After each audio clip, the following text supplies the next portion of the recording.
Hey there, in this video I'm going to show you how to create a page in Confluence Cloud in a few simple steps. Start by clicking the plus button in the Content section to open the Create menu. A drop-down appears with several content type options available for you to choose from.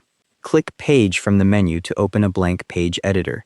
The editor loads with an empty title field at the top and a blank body area below it. In the title field at the top, type your page title. For this example, I'm entering Q1 Marketing Roadmap.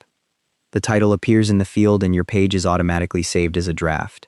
A product roadmap banner suggestion appears below the title.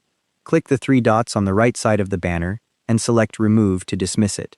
The banner disappears and you're left with a clean page ready for your content.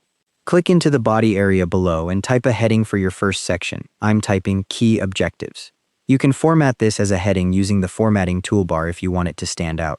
Press Enter to move to the next line, then add your content. I'm typing an asterisk followed by increase website traffic by 20%, which formats it as a bullet point. The asterisk converts automatically and your text appears as the first item in a bulleted list. Once you've added your content, move your mouse over the Publish button in the top right corner to see what happens next. The Publish Settings tooltip appears, showing you can configure who can view the page before you publish it.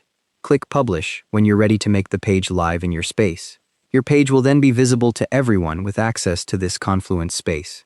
If you need to change the page title or content after publishing, click the three-dot menu at the top right and select Edit to reopen the editor. You can add more structure by typing a / anywhere in the body to bring up a menu of blocks like tables, images, code snippets, and layouts. Pages are automatically saved as drafts while you're working, so you won't lose your progress if you navigate away before publishing. And that's how to create a page in Confluence Cloud. Thanks for watching, hope this helped.